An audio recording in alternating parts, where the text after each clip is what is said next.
name is Shanzae. For the last 26 of my 29 years, I have been suffering with asthma. Looking at me, you would never know that, would you? But it's the truth. And some people seem to believe that asthma is simply you wheeze, you use an inhaler, and you're okay. They don't know all the other things that come along with it, like hospital stays and plenty of doctor visits. So today I just want to come to you and just broaden your information goal on asthma. That is not just as simple as what you may think it is. I ain't that shit. It's about self-empowerment. It's about self-awareness. It's about self-respect.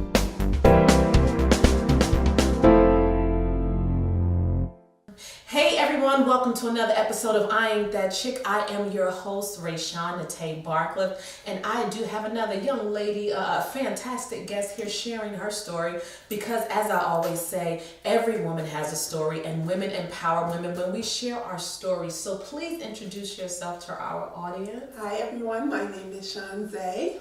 I'm here with Miss Nate. Thank you for having me. Thank you. Now, Shanzae, we're going to jump right into it because I was at a women's conference, and I heard you share your story, and I see you, every Sunday pretty much. You look beautiful, hair, y'all, this gorgeous hair that I want. I could just take it and put it all on here and everything. And I see you, and I didn't know that you suffered with asthma until you shared your story. Now we all know, people that have asthma, right. But I just thought, you took an inhaler. Took a few, you inhaled a few times and that was it. But your story was a little deeper. Yeah. So I want you to, kind of educate us. Tell us a little bit about your story. Okay. Well, when I was around 3 years old, I had a lot of issues with my breathing and went to the doctor and I was diagnosed with asthma.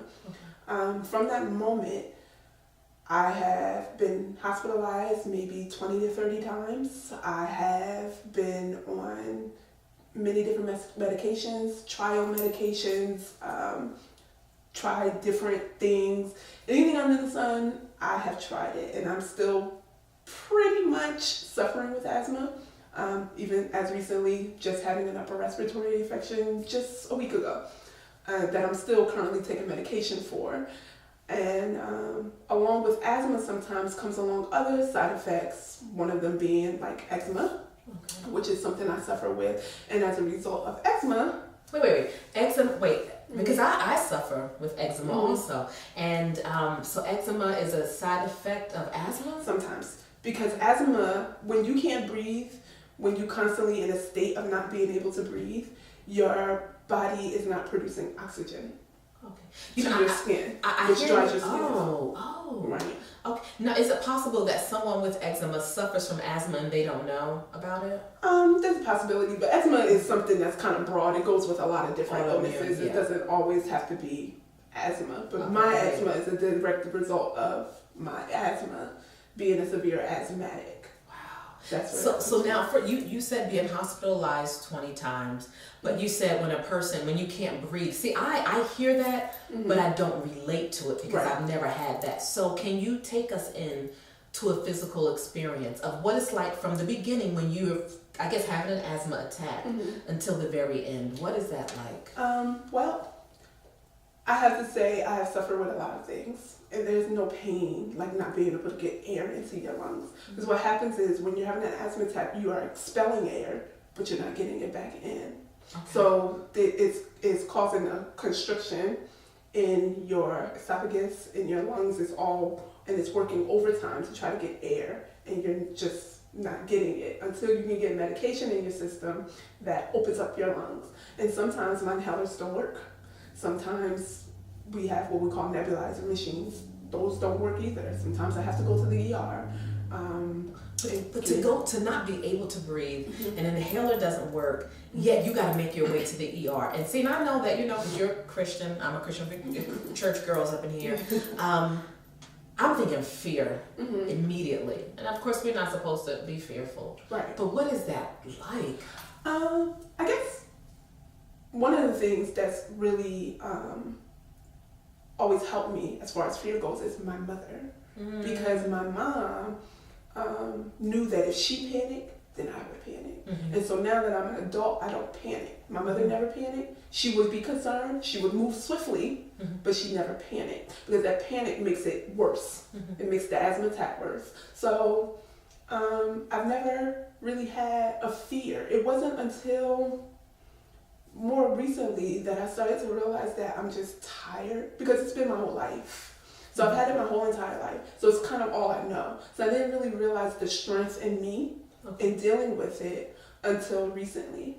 And recently it just started to get to a point where I'm like, okay, I'm still always sick. Why am I always sick? Why am I 29 years old, still having to take myself to the hospital on a regular basis, still having to go to doctors on a regular basis and try out different medications, and this medicine doesn't work, or it works for a little while and it stops. And it was frustrating for me to feel that way. And I felt like, I'm like, what is this curse on my life? Why do you believe it's a curse?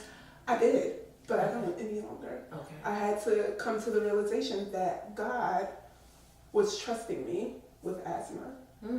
He was not cursing me. It was a gift. And the gift that was given to me was so that I can be where I am right now, where I'm educating others on it, where I'm uplifting others about it, where I'm strengthening other people, and not just sufferers of asthma, anybody who has any type of illness that they feel like they just can't come up out of, and to just help them to realize that it does not have to be a burden. It doesn't have to be a burden. So, I heard you, when I heard you speak and share your story that day, I heard you say, I'm tired. Yes. And I've reached points in my life where I was tired, and I knew what that meant for me mentally, being tired. What does that mean for you? Weary. I was just feeling lost, where it's other people I know that have asthma, that have quote unquote grown out of it. Okay.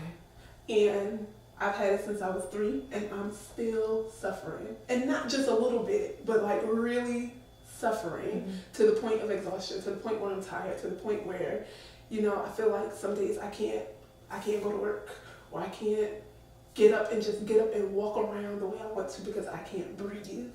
And it was just frustrating, and I was just so tired, because along with that was when the eczema was really acting up really bad. I had just recently gotten out of the hospital because the eczema had gotten so bad that I had to develop MRSA in my bloodstream. Wow. So it was just... You don't hear about MRSA in the regular general population. You don't hear about that. And it just was frustrating for me at that point. I'm like, now it has progressed, that my asthma hasn't even gotten better, it's gotten worse since I've gotten older. So and how do you being a Christian, how do you deal with that? Because woman of faith. Yes. And how do you deal with that? It gets hard. I will say though that this last time I was in hospital, I felt God saying to me that this is something I have to deal with for now, but He's still there every step of the way, and I still believe that He's going to heal me and make me whole. Amen. So I'm okay. And I feel whatever He's doing in me is to bring out His glory. So in order for me to do that, if I have to suffer a little bit with wheezing, I'm okay with that, because I know it's not my end story. That's right. It's not my end story. I don't have a fear of death from asthma right now. I don't have a fear of losing my life. I'm just living. And that's all I can do. Day to day, day by day. Now you said you've had asthma since 3 years old. How, and you have the eczema. Yes. How did that impact your life growing, like especially your teen years, you're growing up, self-esteem? Yes, very hard. Very hard. I remember growing up, I was kind of outgoing.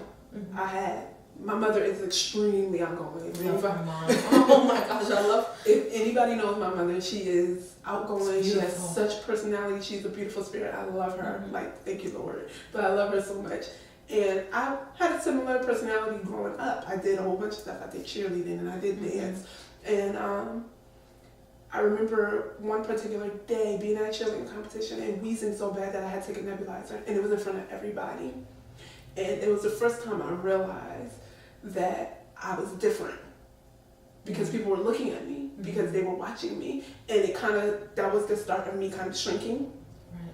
And I started to shrink, and I would be so fearful of meeting people or introducing myself to people, because I was fearful of how they would handle my illness, because everybody can't handle it. No, they can't. Everybody cannot handle my illness. It takes strength, and sometimes it was just so hard for me growing up. So I kind of shrunk. I was very quiet. By the time I got to high school, I was extremely quiet. I was, didn't really hang out much. I didn't really do too much. Part of that was because I was shy because of the illness, and part of that was because physically I was always so sick and I couldn't do certain things the way I wanted to do certain things. So it definitely affected me all the way up into adulthood. It's only been probably in the last year that I've really started to butterfly out and be more social. Yes, be more social, and I push myself to do it because I had to teach myself to push myself to do it, because God didn't create me to just be shrunken by. Right. He wanted to not have me a voice. To be able to go out, speak to people, and I always make it a point that wherever I go, I introduce myself to somebody I don't know, or I speak to somebody I don't know, and I get to know them a little bit, and I'm starting to just I have to push myself to do it. And sometimes it's hard. Some days I'm going somewhere and I'm like, I don't know anybody in here. I'm scared, but I push myself, and slowly it's turning. Slowly it's turning. But it was a lot of years of being one way. I mean, I suffer with eczema, not to your degree, but I have an older brother, and since a baby, he had asthma. And my heart bleeds for him. And so when I heard you sharing your story, my heart bled for you. My heart bleeds for him because as a baby, you don't do anything to get, his skin, he's severe eczema, to where his hands almost look.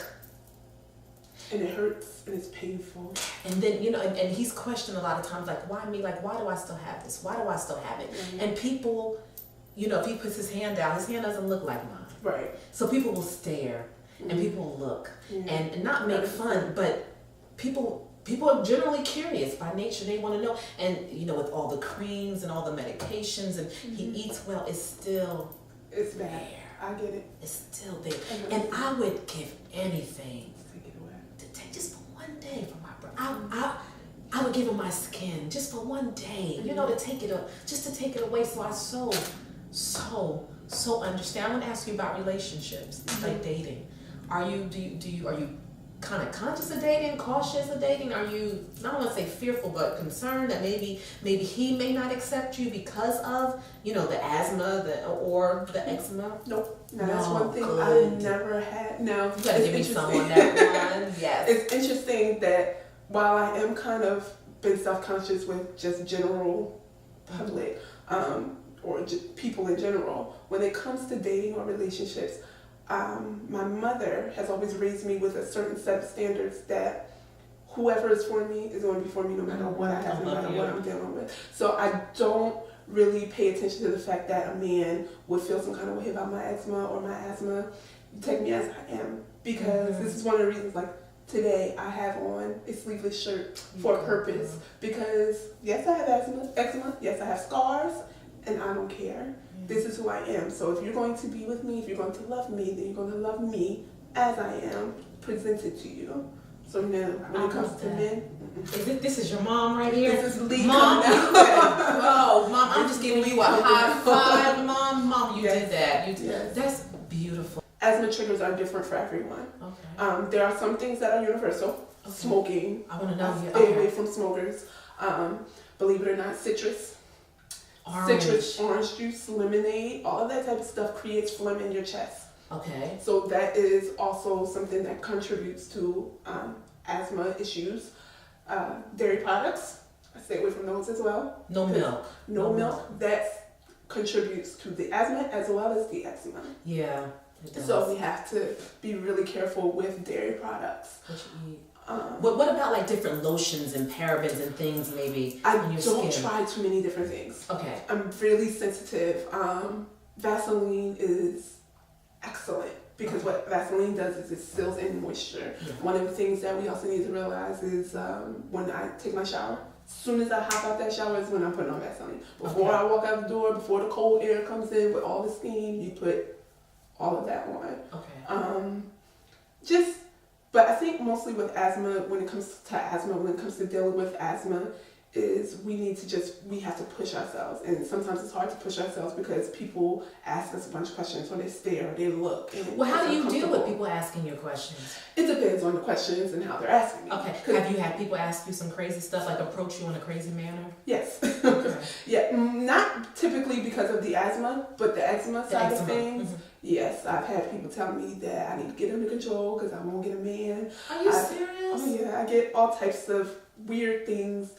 People that want to come and tell me their grandmamas, aunties, sisters, old holistic remedy for it, and it's just like I'm not putting that on. Yeah, you know, because it's probably some lard, some grease, some fat, or something like that. Yeah, I welcome it. I mean, it doesn't bother me. Who is that person that you lean on when you're tired? The most, my mom. Your mom. Oh, I love your mom. My mother. She is like my best friend. Outside of, I have two good best friends. I do have two best friends that I met. But my mommy.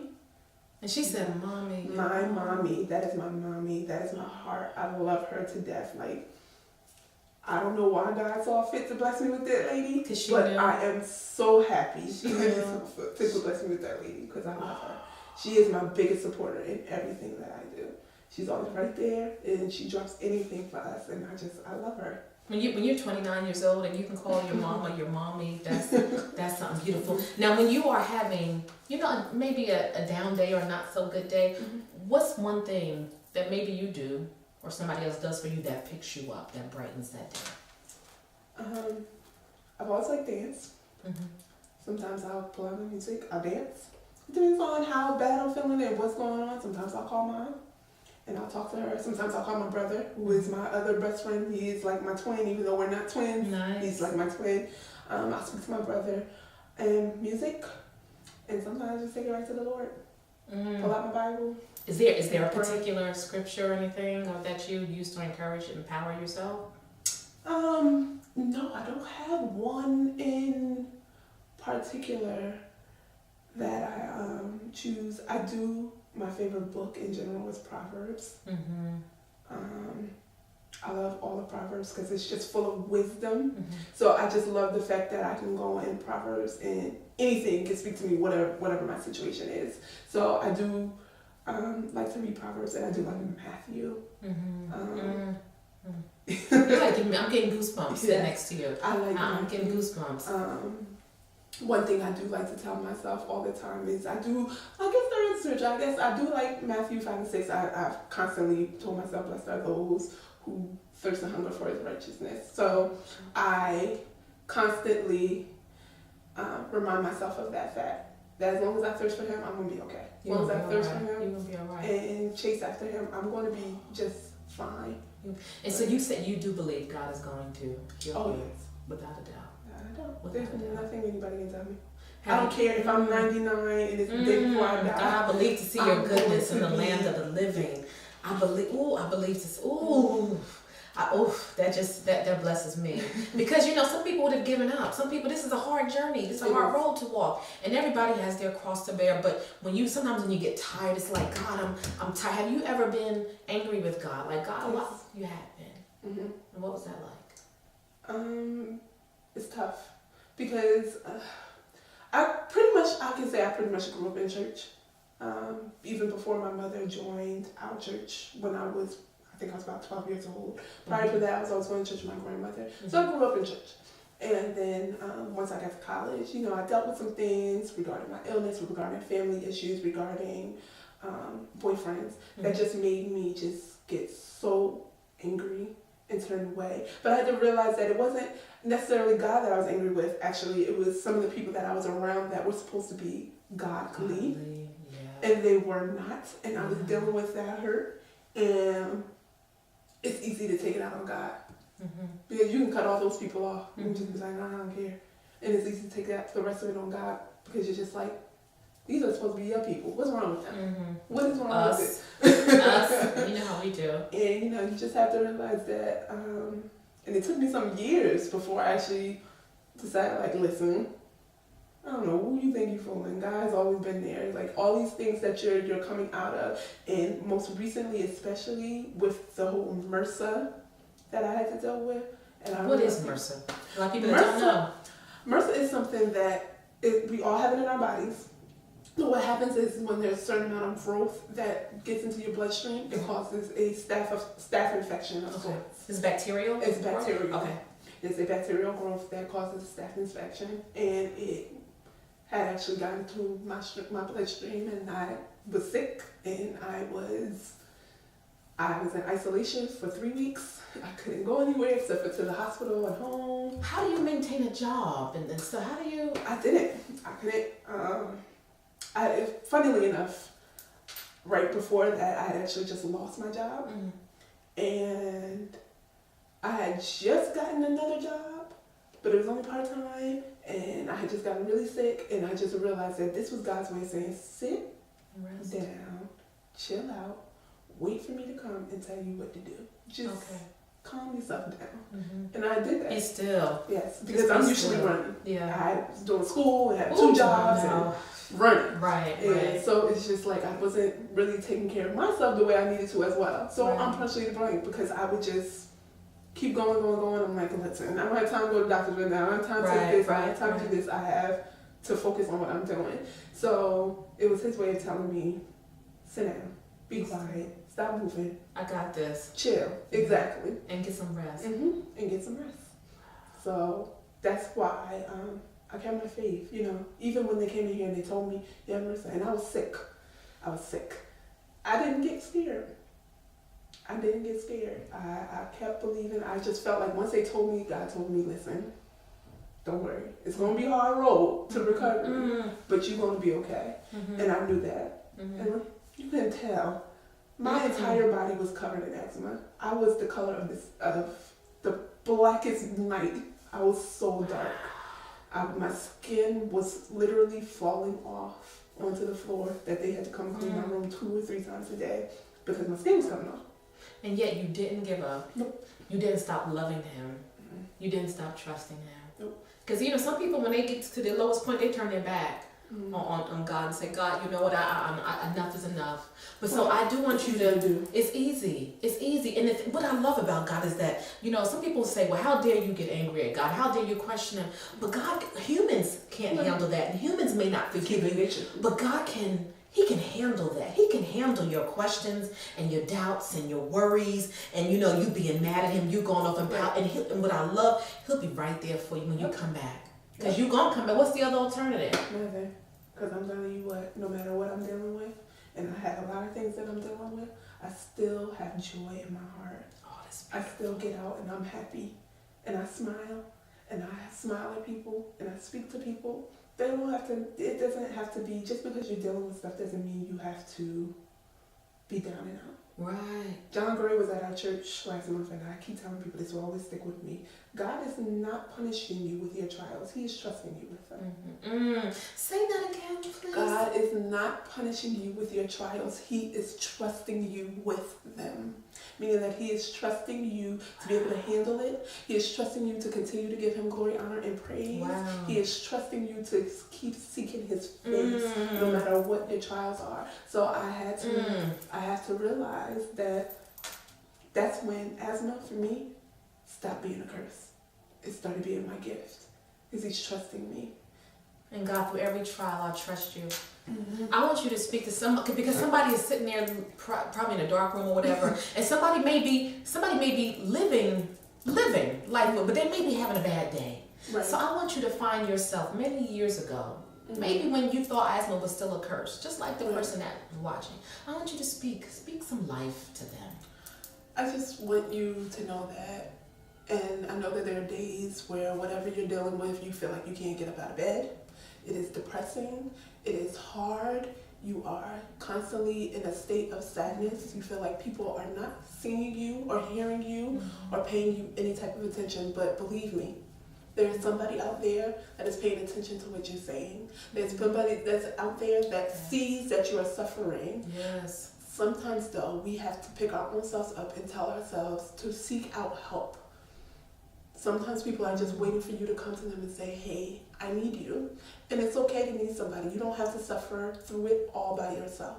I know you feel like you do because you feel like nobody else will understand it.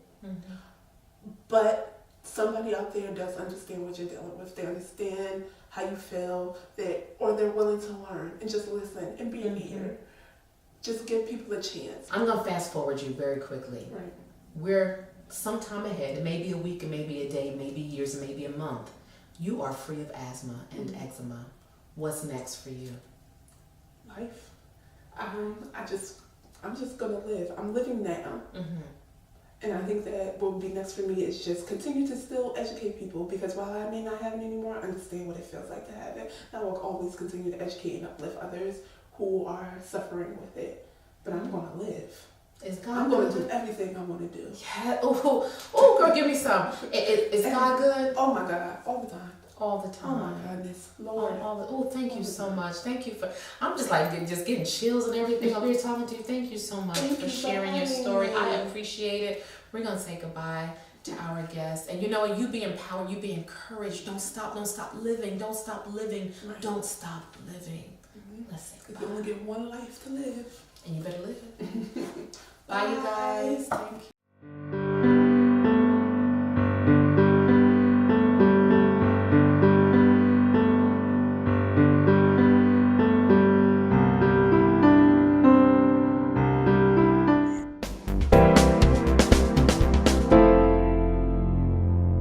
Want to find out more about I Ain't That Chick? Visit our website at www.IAin'tThatChick.com.